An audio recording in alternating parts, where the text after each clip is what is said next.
નમસ્કાર દર્શક મિત્રો, નર્મદા સમાચારમાં આપનું હાર્દિક સ્વાગત છે। સૌપ્રથમ જોઈશું અત્યાર સુધીના મુખ્ય સમાચારો। અંકલેશ્વર તાલુકાના કોસંબડી ગામની હદમાં આવેલ સાયોના રેસિડેન્સીના સામેના ભાગે આવેલ ગેરકાયદેસર દબાણો દૂર કરી ત્યાં વૃક્ષારોપણનો કાર્યક્રમ યોજાયો। ગામના સરપંચે દખલગીરી કરતા મામલો બિચક્યો। અંતે પોલીસની દરમિયાનગીરીથી વૃક્ષારોપણ કરવામાં આવ્યું। ભરૂચ વહીવટીતંત્ર રાજ્યના પૂર અસરગ્રસ્તોની વહારે। જિલ્લા વહીવટીતંત્ર અને કલેક્ટર કચેરી દ્વારા 2 ટ્રક ભરીને સાધન સહાય બનાસકાંઠા પૂર પીડિતો માટે રવાના કરાઈ।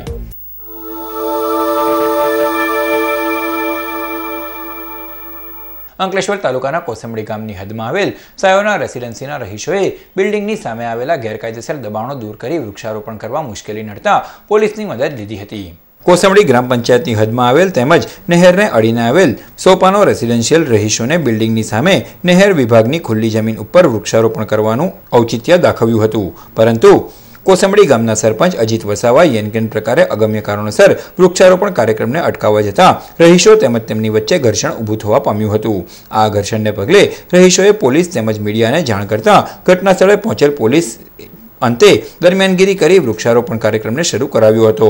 પોલીસ તેમજ મીડિયાને ઘટના સ્થળે જોતા સરપંચ અજીત વસાવાએ પણ પાછીપાની કરી લીધી હતી। અત્રે નોંધવું ઘટે કે સાયોના રેસિડેન્સીની નીચે આવેલ ફેબ્રિકેટર્સ ઉપરાંત ગેરેજ ઉપરાંત ભંગારના દુકાનદારો દ્વારા ગેરકાયદેસર બાંધકામ કરી નહેર વિભાગની ખુલ્લી જમીન ઉપર સામાન તેમજ ભંગાર મૂકી દબાણ ઊભું કરાયું હતું, જેને કારણે રહીશોને ખાસ કરીને મહિલા વર્ગને ભારે હાલાકીનો સામનો કરવો પડતો હતો। જો કે આજની ઘટના બાદ સરપંચ અજીત વસાવાએ દબાણકર્તાઓને દબાણ દૂર કરવાની તાકીદ કરી દીધી હતી। કઈ જે સાયાના સોસાયટીમાં વૃક્ષારોપણનું કામ ચાલુ હતું, ઇન્ડસ્ટ્રી એરિયાવાળા અહીંયા અમારા આગળ સોસાયટી આગળ છે, અમે એમને હટાવવા માટેનું વૃક્ષારોપણનું કામ કરી દીધું, પણ એ લોકો જવા તૈયાર નથી। આ 5 વર્ષની સમસ્યા છે સોસાયટીની, અમે સમસ્યા હલ કરવાના આવ્યા હતા પણ હજુ કહી શકતા નથી। સમસ્યા એ છે કે લોખંડવાળા ફેબ્રિકેશનવાળા બધા અમારી જગ્યા અહીંયા રોકી બેસી ગયેલા છે, અને બીજી એક સોસાયટીમાં લેડીઝ પણ બહાર નીકળી सकती नहीं, એવી હાલત અમારી સોસાયટીની છે। लोग सब सामने बैठते हैं, हम लोग अपनी बालकनी, अपने किचन या फिर अपने हॉल में भी नहीं बैठ सकते क्योंकि वो यहाँ पे नीचे हंसी मजाक होता रहता है, कोई किसी पे ध्यान नहीं देता और इतना गंदा लगता है। यहाँ पे सब गाड़ी रिपेयरिंग वाला आता है ना, वो भी जैसे भी ऊपर करके बैठता है उसके ऊपर बैठते हैं, तो हमारे घर के अंदर सब दिखाई देता है। हमारे लिए प्राइवेसी बिल्कुल नहीं।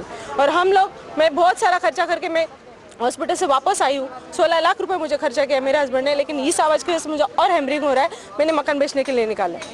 અમે છેલ્લા 5 વર્ષથી આ દૂષણથી અમે પરેશાન હતા। આજે અમે અમારા સ્વયં ખર્ચે વૃક્ષારોપણનો કાર્યક્રમ રાખેલો, એમાં ઘણા લોકો આવીને વચ્ચે અડચણરૂપ થયા, દુકાનદારો અને બધાને અડચણરૂપ થયા, આથી અમારે પોલીસનો ઉપયોગ કરવો પડ્યો। જગ્યા નહેર ખાતાની છે, નહેર ખાતાએ અમને પરવાનગી આપી અને પરવાનગી લઈને અમે વૃક્ષારોપણ કરી રહ્યા છીએ। ભરૂચ જિલ્લા વહીવટીતંત્ર અને જિલ્લા કલેક્ટર કચેરી દ્વારા પૂર અસરગ્રસ્તો માટે રાહત સામગ્રી રવાના કરવામાં આવી। ઉત્તર ગુજરાતમાં આવેલ વિનાશક પૂરના પગલે સ્થાનિકો બેઘર બની ગયા છે, ત્યારે ગુજરાત રાજ્યમાંથી ઠેર ઠેર પૂર પીડિતો માટે ફૂડ પેકેટ્સ અને રાહત સામગ્રી મોકલવામાં આવી રહી છે। ત્યારે શનિવારના રોજ સાંજે ભરૂચ જિલ્લા વહીવટીતંત્ર અને જિલ્લા કલેક્ટર કચેરી દ્વારા 2 ટ્રક ભરી ફૂડ પેકેટ્સ રવાના કરવામાં આવ્યા હતા, જેને ભરૂચ જિલ્લા કલેક્ટર સંદીપ સાંગલેની ઉપસ્થિતિમાં લીલી ઝંડી બતાવી પ્રસ્થાન કરાવાયું હતું। સદર કાર્યક્રમમાં જિલ્લા વહીવટીતંત્રના અધિકારીઓ મોટી સંખ્યામાં ઉપસ્થિત રહ્યા હતા। આવા કિસ્સામાં જિલ્લા વહીવટીતંત્ર તરફથી सेवाभावी संस्थाओं, इंडस्ट्रीज, व्यक्ति एमने अपील करवामां आवी छे कि आ असरग्रस्त विस्तारोमां राहत सामग्री पहोंचाडवामां सहयोग आपे। ए मने आनंद छे कि आजे अंकलेश्वर तालुकामांथी त्याना इंडस्ट्रीज, वागरा तालुकामांथी त्याना इंडस्ट्रीजे खूब मोटो सहयोग आप्यो छे અને આજે 1,30,000 થી વધારે ફૂડ પેકેટ્સ અને 1,30,000 થી વધારે પાણીના પાઉચ આપણે અહીંયાથી 2 ટ્રકોમાં રવાના કર્યા છે।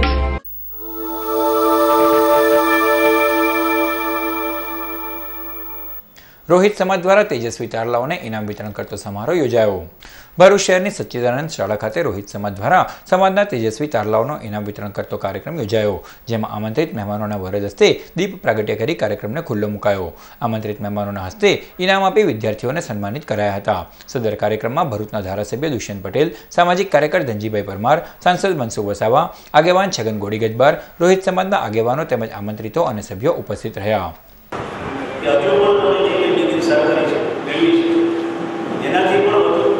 सारी डिग्री उच्च कक्षा की डिग्री मेळवीने समाज में एक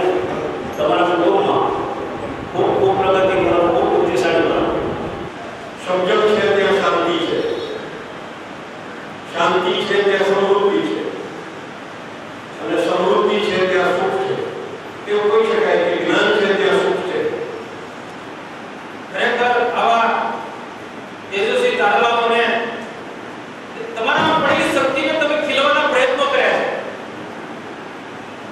એમના માતા પિતાને પણ હું અભિનંદન આપું છું કે તમે તમારા બાળકોના જીવન ઘડતર માટે ખૂબ ચિંતા કરી છે અને એ પણ આશા રાખું છું કે આ દીકરા દીકરીઓ જેમનું આપણે સન્માન કરી રહ્યા છે એ હંમેશા યાદ રાખે અમારામાં પડેલી શક્તિ છે, અમારામાં રહેલી ખૂબીઓને અમારા સમાજે બિરદાવી છે. અંકલેશ્વરમાં શ્વાનના હુમલાથી ઘાયલ થયેલી કોયલને જીવદયા પ્રેમીએ તેની સારવાર કરી જીવતદાન આપ્યું. અંકલેશ્વરમાં ઓએનજીસી વર્કશોપ નજીક કોયલ પક્ષી ઉપર ઝાપટ મારી ગંભીર રીતે શ્વાન દ્વારા તેને ઘાયલ કરવામાં આવી હતી, જેથી તે ઉડી શકે તેવી હાલતમાં ન હતી. છતાં તે જીવ બચાવવા માટે નજીકમાં આવેલ ઓએનજીસીના વર્કશોપ નજીક બની રહેલ ગાર્ડન ખાતે પહોંચી ગઈ હતી. આ પક્ષી પર ઓએનજીસીમાં ફરજ બજાવી રહેલ જીવદયા પ્રેમી કર્મચારી હિમાંશુ શિકારીની નજર પડતા તેઓએ આ મૂંગા પક્ષીની સારવાર કરી હતી અને તેઓએ જણાવ્યું હતું કે પોતે એ કોયલની સંપૂર્ણ સારવાર કરી તેને કુદરતી વાતાવરણમાં મુક્ત કરશે. એ દરમિયાન મને જીવ પડ્યો, મને દયા આવી. દયા આવતા એને હું પકડવા ગયો અને એક કાગડાનું ટોળું એમને આવીને હુમલો કરતો તેમની ઉપર. મારાથી રહેવાય નહીં એટલે પકડી એને હું મારી જોડે લઈ જાઉં છું. એની સારવાર કરી અને કુદરતી માહોલમાં છોડી મૂકીશ.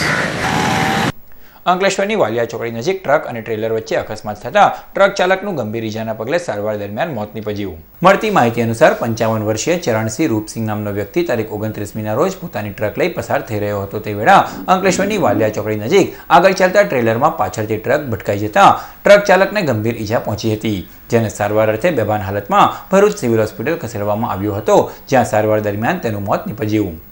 ગેલ ઇન્ડિયા લિમિટેડ દ્વારા સ્વચ્છતા મિશન પખવાડિયા અંતર્ગત જનજાગૃતિ રેલીનું આયોજન કરાયું. ભરૂચ શહેરના શક્તિનાથથી ગેલ ઇન્ડિયા કંપનીની કોલોની સુધી ગેલ ઇન્ડિયા લિમિટેડ દ્વારા સ્વચ્છતા મિશન પખવાડિયાના ભાગરૂપે જનજાગૃતિ રેલી યોજાઈ, જેમાં કંપનીના અધિકારીઓ, આમંત્રિતો તથા કોલોનીના સભ્યોએ સ્વચ્છતાના વિવિધ બેનરો સાથે જોડાયા હતા.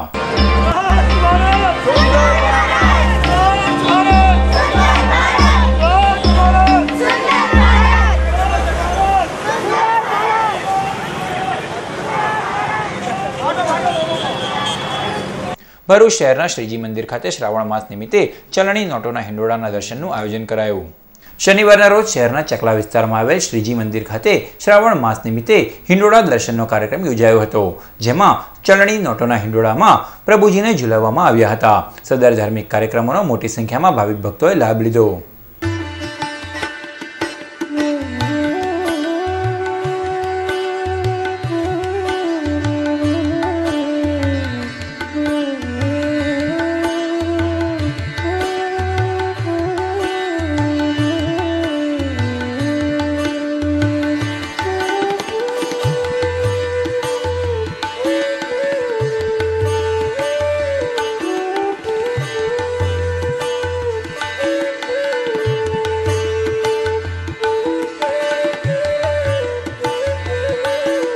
રાષ્ટ્રીય સ્વયંસેવક સંઘ દ્વારા પૂર પીડિતો માટે સહાય એકત્રિત કરવામાં આવી.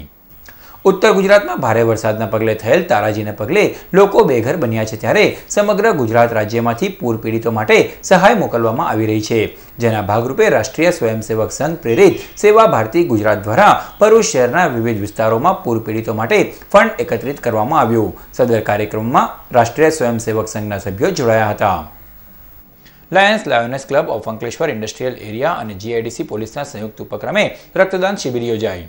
અંકલેશ્વર જીઆઈડીસીમાં આવેલ લાયન્સ શાળા ખાતે Lions lioness club of Bharuch અને જીઆઈડીસી પોલીસના સંયુક્ત ઉપક્રમે રક્તદાન શિબિર યોજાઈ, જેમાં પોલીસ જવાનો અને ક્લબના સભ્યોએ ઉત્સાહભેર રક્તદાન કર્યું. સદર રક્તદાન શિબિરમાં પ્રમુખ પંકજ અંટાલા, નિકિતા અંટાલા, જીઆઈડીસી પોલીસ મથકના પોલીસ અધિકારીઓ, જવાનો તથા આમંત્રિતો ઉપસ્થિત રહ્યા.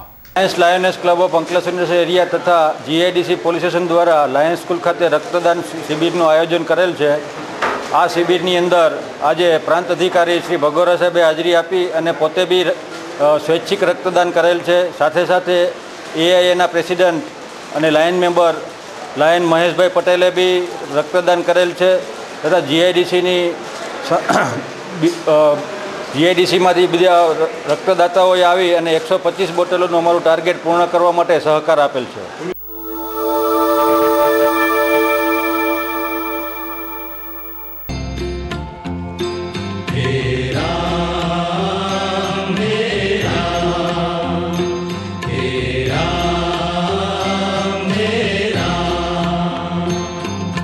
जग में साचो तेरो नाम हे राम हे राम हे राम हे राम.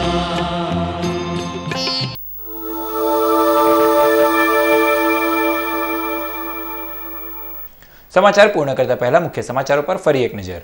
અંકલેશ્વર તાલુકાના કોસંબડી ગામની હદમાં આવેલ સાયોના રેસિડેન્સીના સામેના ભાગે આવેલ ગેરકાયદેસર દબાણો દૂર કરી ત્યાં વૃક્ષારોપણનો કાર્યક્રમ યોજાયો. ગામના સરપંચે દખલગીરી કરતા મામલો બિચક્યો. અંતે પોલીસની દરમિયાનગીરીથી વૃક્ષારોપણ કરવામાં આવ્યું.